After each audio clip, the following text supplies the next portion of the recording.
জামালপুরের সরিষাবাড়ীতে জুলাই গণ-অভ্যুত্থানের দ্বিতীয় বার্ষিকী উপলক্ষে বিএনপির উদ্যোগে বর্ণাঢ্য বিজয় র্যালি ও সমাবেশ অনুষ্ঠিত হয়েছে।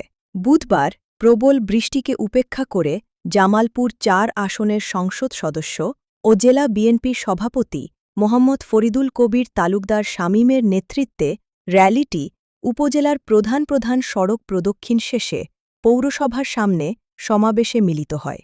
সমাবেশে উপজেলা বিএনপির সভাপতি আলহাজ আজিম উদ্দিন আহমেদের সভাপতিত্বে প্রধান অতিথির বক্তব্য দেন এমপি শামীম। এতে বিএনপি ও এর অঙ্গ সহযোগী সংগঠনের বিপুল সংখ্যক নেতাকর্মী এবং সাধারণ মানুষ অংশ নেন।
আমরা যারা হাসিনা বিরোধী আন্দোলনে আমরা যারা এক ছিলাম, আমাদেরকে এখনো এক থাকতে হবে।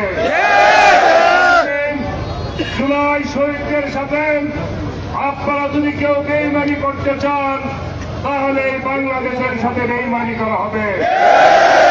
একটি সংগঠন ক্ষমতার মস্তকে যাওয়ার জন্য 12 ফেব্রুয়ারি নির্বাচনের আগে অনেক ষড়যন্ত্র করেছে। দেশের মানুষ ষড়যন্ত্র মোকাবেলা করে